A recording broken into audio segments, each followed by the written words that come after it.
So I did a variety profile, and we're going to get into that. Actually, we should just get into that right now. And there were some choice words in the profile. There was a really funny pre-watch Piker moment in the profile as well. I hit a big gamble and struck gold in the profile. Israel did not kill Charlie Kirk. That is insane. The World According to Hasan Piker by Tatiana Siegel. Okay? Hasan Piker is about to prove his point. For weeks, the wildly popular Twitch streamer and leftist commentator has been following the online discourse surrounding the assassination of Charlie Kirk. The topic is personal for Piker, who was scheduled to debate Kirk at Dartmouth College 15 days after the right-wing political activist was gunned down on a Utah campus.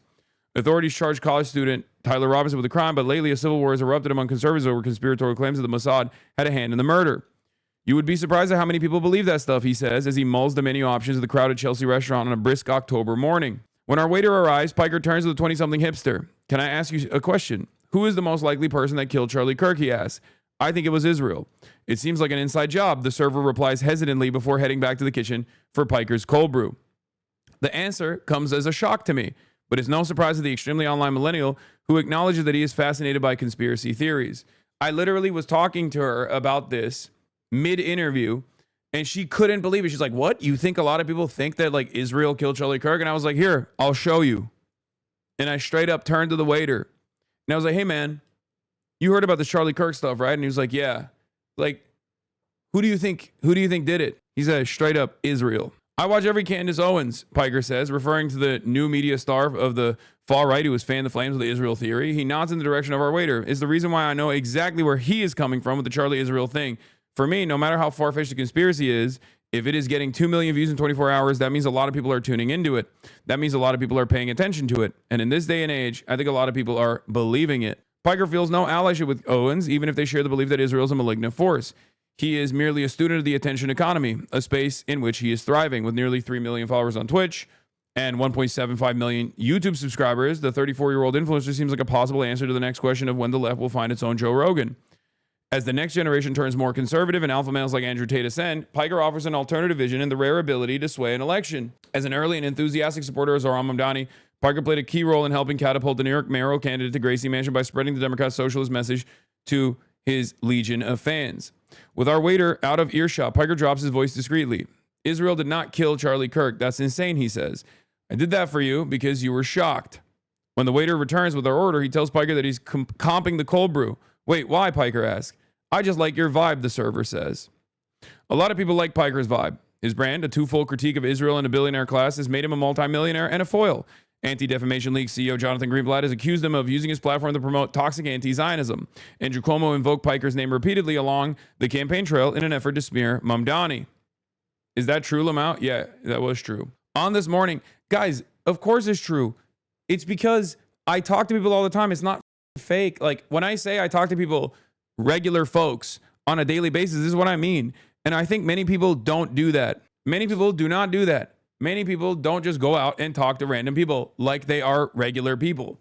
Okay? That's part of the reason why I love talking to Uber drivers in general as well. That's another reason, because regular folks got some crazy ass theories. I don't talk to Uber drivers because I'm live. I talk to Uber drivers when I'm offline as well. Anyway, on this morning, Piker just arrived via red eye from his home in Los Angeles for an appearance at the New Yorker Festival. His inclusion in the lineup already sparked a wave of outrage.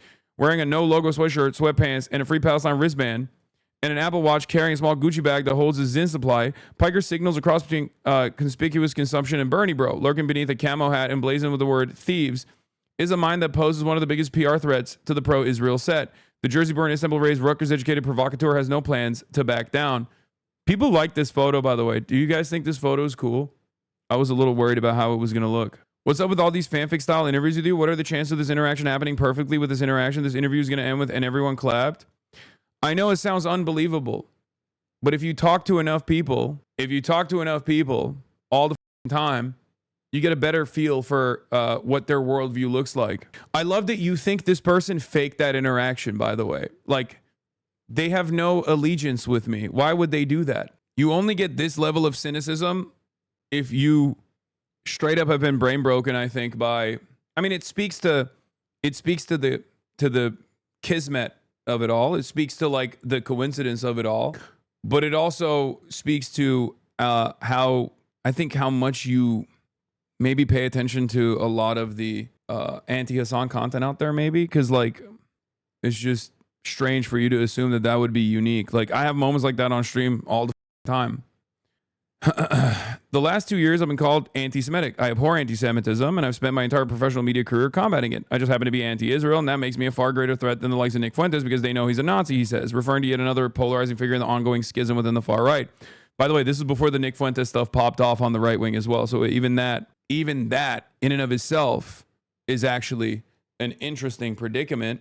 Even that situation was another pre-watch Piker moment because we were talking about this stuff before the schism became apparent. Okay, remember this is an interview I did that I was late to, that I talked to you guys about, if you recall, because I fell asleep and I almost missed it, before the New Yorker. I don't find kinship with the right because I think there are some on the right that just use Israel as a new opportunity to cut through the noise.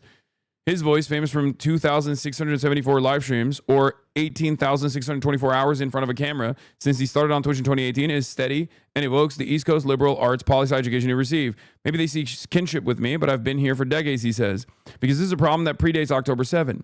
That's why a lot of people in the know shortly after October 7, myself included, were like, this is horrifying, but the reason as to why this is happening is because of 75 years of apartheid at that point, the genocide that was the inception of the Israeli nation state. And most people were just so oblivious to that reality. They were like, how dare you say something so barbaric? How dare you say something instead of just sitting there silently in mourning? But there has never been a moment in my life where I ever considered Israel to be anything but a criminal enterprise. This is in print, dude. This is Variety magazine. The world is changing. I need you to understand something. The world is changing so much. This is a Variety profile that isn't antagonistic on someone like myself, covering not only my worldview, my politics, but also straight up putting in print anti-Zionist statements. Hanging with Hasan Piker plays out a bit like one of his marathon streams on Twitch, a hybrid of live television and social media that allows creators to interact with his fans via chat. The hours float by as he flits from one topic to the next, a mix of politics and pop culture. He's discussed about Hollywood's treatment of pro-Palestinian voices who have lost most career opportunities, such as Scream actress Melissa Barrera, whose firing from the franchise happened, he says, at the peak of the panic. Some have been dropped by their agencies, including Susan Sarandon, love her, by UTA, or their labels like Roger Waters, he's awesome, over their Israel critiques. More recently, British punk rap duo Bob Vylan was cut by UTA for leading chants of death to the IDF during a performance in Glastonbury Festival. I don't think that's necessarily going too far, Piker says, of Bob Vylan's actions. I think the moment that you start talking about Jewish control or the Talmud is when people go too far. As a Muslim who sees so much Islamophobia, I'm very tuned into that dog whistle, like the overemphasis on Sharia. The notion that Mamdani would impose Sharia law in New York was indicative of the tenure of the final stretch of the mayoral race. They do it to Jewish people as well in a similar vein. I think that's when people go too far. From Piker's perspective, Amy Schumer should have been canceled for social media posts she made in the wake of October 7. Amy was going crazy and no punishments there. She was just straight up being like, they're all rapists, barbaric monsters. They're head choppers. We got to deal with them. Piker appears to be referencing an illustration Schumer shared and then deleted on Instagram that depicted pro-Palestinian supporters holding signs with such slogans as Gazans rape Jewish girls only in self-defense and proud of our rapist martyrs. China, you can keep him. I like that. I can't tell if this is a hater or a lover saying this because, like, I love China. That's so funny. Despite calls for his cancellation for his criticism of Israel, Piker has withstood the heat. WME didn't drop me, which I think is very interesting, he says. He was told to tone it down, but he's vague about exactly who told him. He's getting a little too hot is what I heard, he says. Did he heed that warning? No, because I'm very stubborn, and if something is wrong, I'm going to call it out. And if I can't call it out, then I can't do my job. That's my job. That's what I do. So yes, I've gotten warnings, and I'm not oblivious. Journalist Taylor Lorenz, a friend of Piker's who has covered the subject of internet harassment for 15 years, says that he is unique in the breadth of his haters, from Vice President J.D. Vance to Democratic Representative Richie Torres. Hasan is a very particular strain of politics, which is leftism that is attacked by both mainstream centrist Democrats, bad faith left-wing actors, the right wing, and just internet trolls, Lorenz says. And he's on the most dramatic platform possible, Twitch, which has the most parasocial fan base of any platform. He gets the entire internet weaponized against him. He is the only straight man I've ever seen that has been gamer-gated. Earlier this year, that's such a funny line. That's true. I'm the first male victim of like actual successful objectification. I'm the first male victim of Gamergate. It's true though. It's literally so stupid. I mean, it still doesn't impact me in the same exact way that it would others. like in the same exact way that it would women in general. And that's because obviously we do still live in a patriarchal society, right? But that hasn't stopped people from trying, if you know what I mean. Earlier this year, Mamdani's mother, director Mira Nair, signed a petition calling for the Academy to rescind his invitation to Gal Godot to appear at the Oscars for his support for Israel's military actions against Palestinians. Given that Godot's comments throughout the conflict have centered on releasing the hostages, I asked Piker if such a campaign was fair. I think she should be banned from the Oscars for being a dog shit actress. I think she has no business being there for the crime of what she has done, not only to the DC franchise, but really any movie she's been a part of. So that was a joke, but I feel like it doesn't read like that when you read it out loud, right? Can you tell? Because she didn't say Hasan jokes, Piker quibs, Piker jokes. I think she should be banned from the Oscars for being a dog shit actress. He says to the Wonder Woman star, all jokes aside, okay, well, I did follow with, all jokes aside, Gal Gadot serves an important role in normalizing Israel as not a fascist ethno-state, but instead a place where a lot of beautiful women come from. And those beautiful women happen to serve in the IDF, because there's also this weird sexualization of the forces as well that takes place, and it plays another role in normalizing Israel and its activities and actions and whitewashing it. Now that is also a somewhat unique perspective to hear in mainstream outlets as well. Not only did they actually put all of the anti-Zionist statements in there, this is something that I never in my life would have thought that Variety would actually ever feature a piece that just straight up said that Israel, like Israeli propaganda, weaponizes the hypersexualization of its own female forces in an effort to propagandize and whitewash their war crimes. Bro, you cooked. You did the perfect AI. Make this more concise paragraph on that. By contrast, Piker appreciates the work of Natalie Portman, who is Israeli but has never served in the IDF like Godot. If Gal Gadot could act like Natalie Portman, there are probably less people yelling at her. Natalie Portman has made statements about Israel that are middle of the road, but ultimately nobody holds that against her because she can act her freaking face off. All the back when she was like a teenager. Oh my God, Leon the Professional. Godot may have ruined the DC franchise for Piker, but James Gunn is redeeming it. When Superman opened on July 11th, Piker made viral the idea that the fictional nation of Baravia is a stand-in for Israel. In the film, Baravia, backed by U.S.-made weaponry, drops bombs on and oppresses his desert neighbor, prompting Superman to intercede. Gunn has since denied that the plotline has anything to do with the Middle East. James Gunn is a lot more woke than he lets on, and he lets on how woke he is all the time, Piker says, still certain of the director and DC chief's intention all these months later. Come on, man. You made the Baravian leader look like David Ben-Gurion. He just straight up looks one-to-one like the first prime minister of Israel. We don't even care about what you say about this. We know exactly what we're looking at. To take the allegory a step further, Palantir, BlackRock, and Raytheon are Luthor Corp. Lex Luthor is cutting a direct contract with Baravia to extract natural resources and then also having a testing ground for their weapons, Piker says. I mean, that's literally what we do. Gaza is a weapons laboratory. That's how imperialism works. Apropos of something, Piker then gives a thumbs up to the actor who's suited up as the latest Man of Steel. David Cornswet, from what I understand, is Jewish and he's very cool. He's not like pro-Israel or anything like that, as far as I've seen, he notes. With that, Piker is ready to move on to cross Burbank superhero rival Marvel, but there's little for him to mind on that front. I've always been a Marvel fan growing up, but I can't stand the Marvel Cinematic Universe, he says. Piker's intensity is palpable as he chases double espresso with a 6 milligram Zyn pouch. All that's missing is the scroll of chat comments accompanying his musings. Instead of swooning fans enter the real-life frame to express their gratitude, a woman dining with her son approaches our table. No, it's impossible. He lives in LA, she says, beaming. And then I kept looking and looking, and it's him. I absolutely love your work. Being a Twitch streamer is a lot of that, he says, of his exchange with the server. I have my ear to the ground all the time. A lot of people in legacy media, traditional journalists, are so out of step with the average person around them, even in their immediate vicinity. Still, Piker allows the rich and powerful to occupy plenty space in his head. Barry Weiss, recently installed editor-in-chief of the CBS News, gets a bashing. Barry Weiss is everything that I despise about access journalism, brown-nosing to institutionally powerful people, and a major advocate for Israel as well. A person that has spent her entire career decrying woke or identity politics while simultaneously using her identity as a shield, she says. Like, I'm a lesbian woman, I can't be intolerant. And also, even using your identity as a Jewish woman to say, identity politics sucks, unless we're talking about Jewish people. Piker scoffs at the idea that CBS News was biased before Barry Weiss arrived. There's not enough pro-Israel voices in major news? Come on, that's ridiculous, he says. Yet she's been rewarded handsomely for it. $150 million for a shitty Substack that no one cares about or knows about. It's very obvious why that happened. The Redstones, the seller, and the Ellisons, the buyer, wanted to make CBS more pro-Israel. Shari Redstone was willing to hand off CBS to the Ellisons because she thought they would do a better job of making it pro-Israel. When Paramount deal was announced in August, Redstone said Ellison has a clear strategic vision and the resources to take the studio to its next stage of growth. This part almost comes across as conspiratorial, especially because it doesn't actually feature the evidence that I centered this around. I've obviously covered this issue quite a bit on my broadcast, so you guys know about it. And I did actually bring it up in the interview as well. I literally showed her the article of Shari Redstone being like, I am finally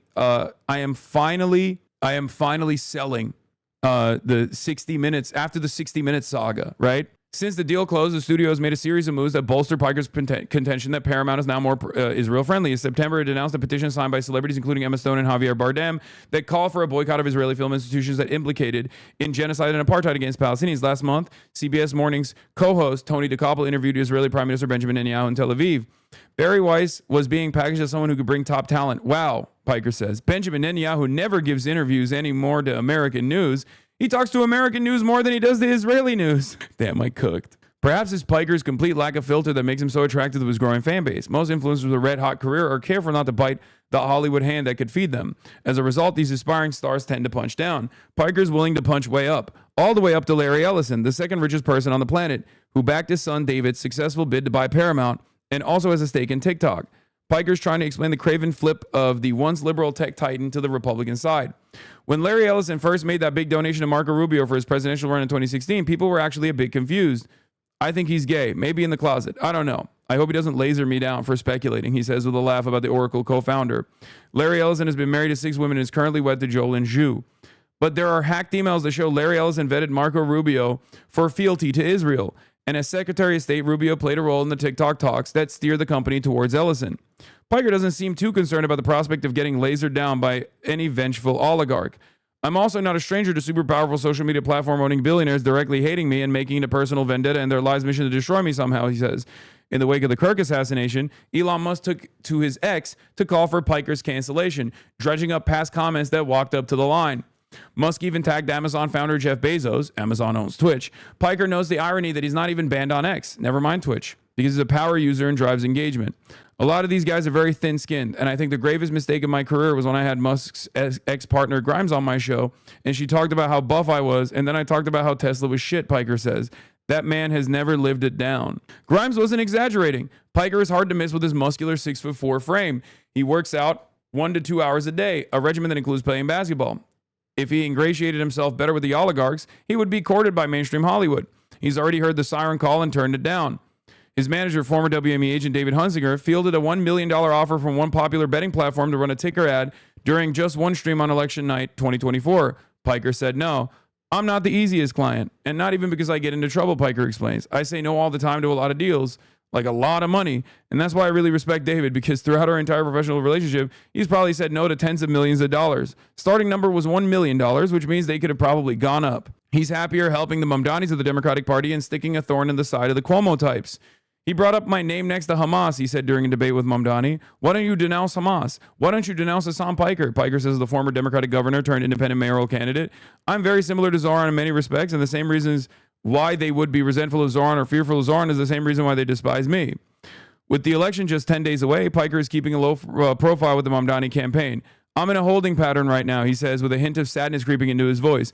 I don't want to be too prominent in and around the Zoran stuff at the moment because I don't want him to use it as a line of attack over and over again. What the Cuomo campaign used was a soundbite of Piker, which, by the way, after I said this, they pumped it. This is before they did the extra attack ads, if you remember. Like, this was before the sequence, the wave of like Hasan Piker did 9/11 and Zoran Mamdani loves 9/11 ads. I just assumed that they would do it. What the Cuomo campaign used was a soundbite of Piker saying America deserved 9/11 during a 2019 stream. I was talking about blowback, a theory that has academic consensus at this point, that our meddling in the affairs of the Middle East has led to the blowback of 9/11, he explains. This wasn't to say 9/11 is good. It's a horrifying act of terror where 3,000 New Yorkers were slaughtered, and even many more with the first responders that tried to save as many people as possible. Yet it was, of course, weaponized against me.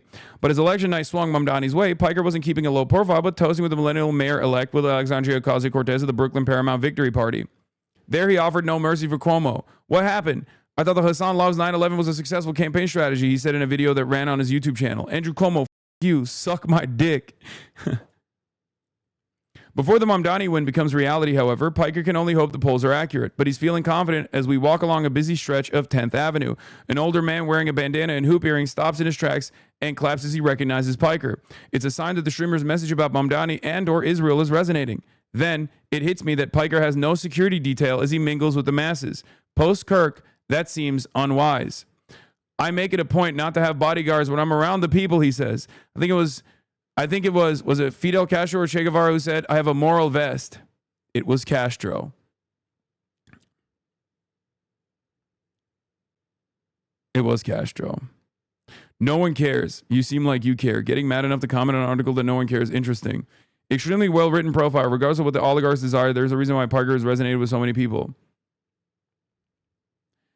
That's one of my favorite pieces, I think.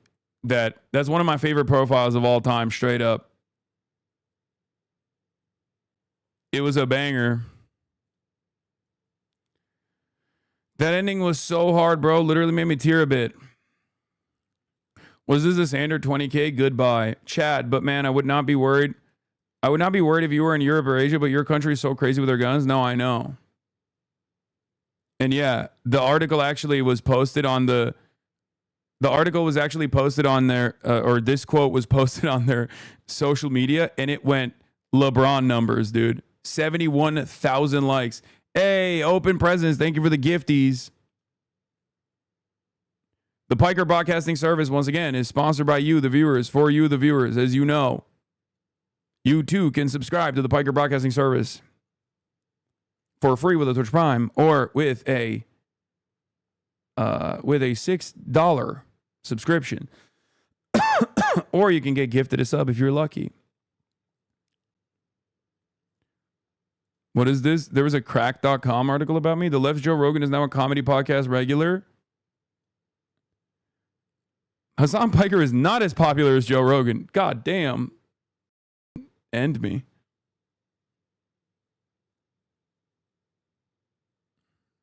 Siempre está protegido con su traje. ¿Cuál traje? What suit? Everybody says you always have a que todo el mundo dice que usted tiene un chaleco a prueba de balas. No. No. Voy a desembarcar así en Nueva York. I will land in New York like this. Tengo un chaleco. I will land in New York like this. Tengo un chaleco moral. I have a moral one. A moral vest. Qué fuerte. It's strong. Ese me ha protegido siempre. That one has protected me always. Es uno de los más ha intentado matar, la verdad. Pero parece que tiene 7 vidas como el gato. Hate to be a Bellskill, and I love the moral vest quote, but I gotta remind you, to thousands of lunatics is a moral bullseye. It is what it is. This was actually Che Guevara who said this moments before his assassination, but I am but a man. Okay? What are you going to do? You can't live life like that. The moral vest was Fidel Castro.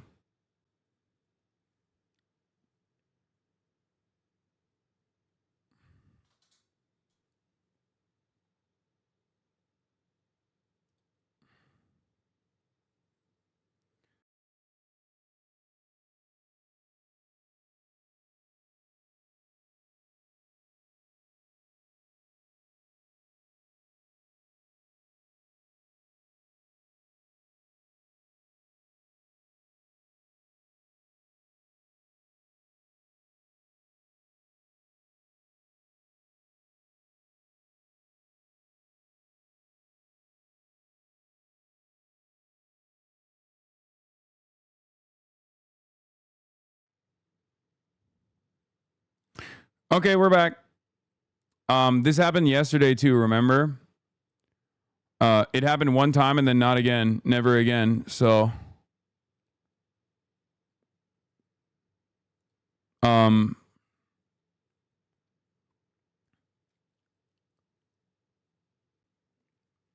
it happens. Did the writer know of you before the profile? Feels like they didn't really, which is nice for these types of profiles. Really well done. I don't know. I mean, I'm sure they did a lot of research ahead of time, right? No one writes a profile that long without doing adequate research, especially for a magazine like Variety.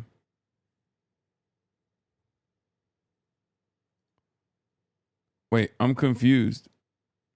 Why does this tweet have 71,000 likes, but this tweet? Oh, never mind. It just updated to 72,000 likes. I thought it was like two separate tweets. Hey, you should use the rest of your 35% discounts, coins in China. For gifted subs? Nah.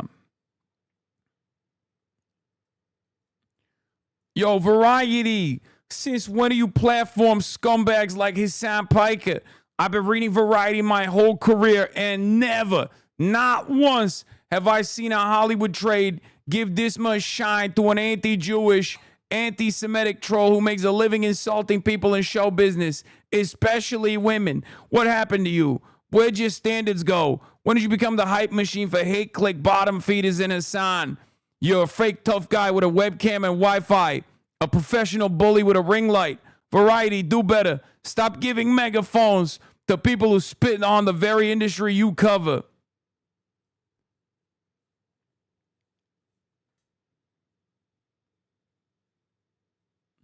I had a dream that all the wokes were being prosecuted and you were in hiding.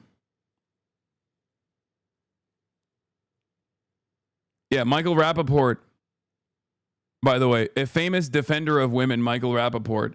It's pretty funny that he just basically described himself. A fake tough guy with a webcam and Wi-Fi is unironically the perfect way to describe Michael Rappaport. A professional bully with a ring light. Once again, also perfectly descriptive of Michael Rappaport.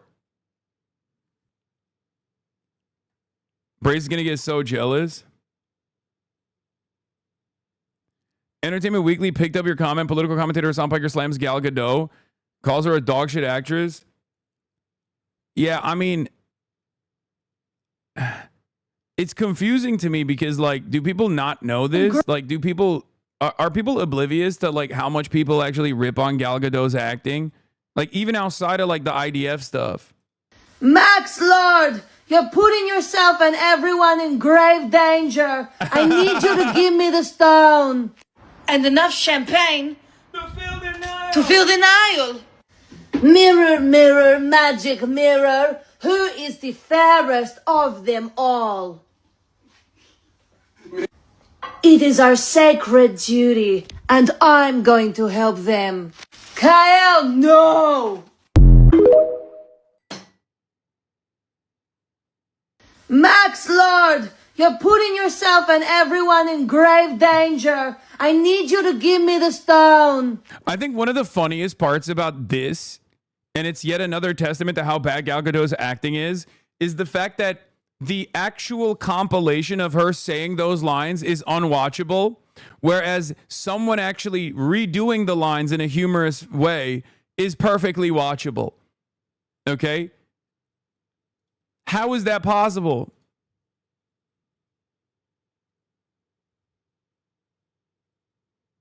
What is this? Pop the mile, I'm the mile, I'm swing. Pop the mile, I'm the mile, I'm swing.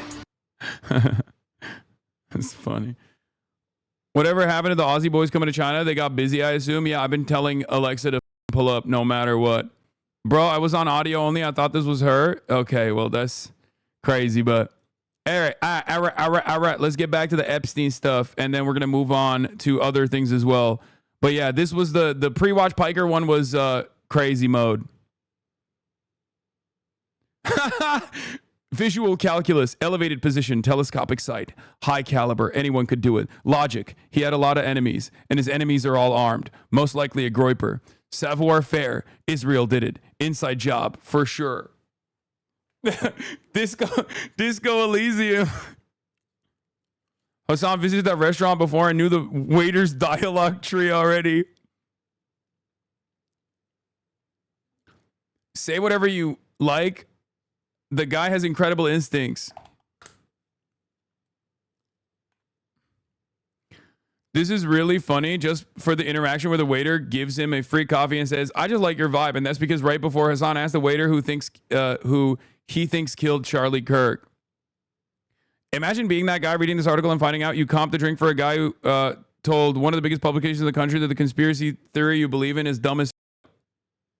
Yeah, but I thought about that.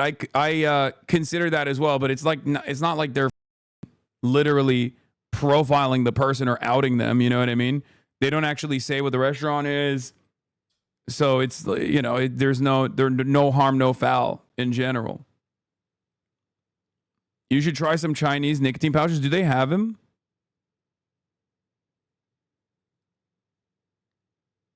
Anyway.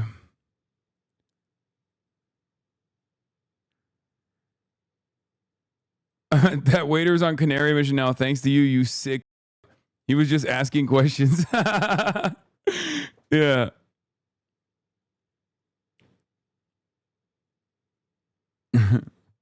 Yeah, that's my bad. Well, I'm on Canary mission too, waiter.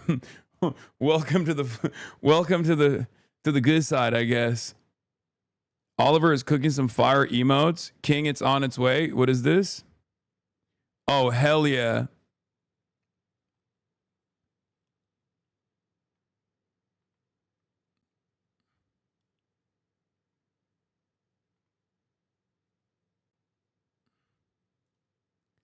CNN's Isaac Dover is not mad. A week after appearing at the center of much media attention, the Mamdani's Victor Party, Hasan Piker gets an unchallenged and promoted write-up in Variety, writing off Israel's an ethno-fascist state and saying Gal Godot is part of a sexualization ploy by the Israeli army. Yeah, no, you're right, Edward Isaac Dover. The Israeli army definitely doesn't have IDF babe accounts. Like, maybe it's not directly the Israeli army doing it, but really? We're not gonna act like that's a marketing initiative that whitewashes what Israel does. 0 likes, no motion. It doesn't matter. It's Edward Isaac Dover. He is a CNN anchor, or not an anchor. Sorry, he's a CNN reporter who hates the Bernie bro wing and all those guys. It's like he's one of my ops in the media. He just posted it a minute ago. Also, I didn't bring up Gal Godot. The journalist did. What is the expectation? I just hold it in? I'm not. That's kind of my whole brand, don't you think? That's just what I do. I do not hold it in. Yeah, they definitely put attractive soldiers on every birthright trip, including mine, for no reason. Exactly.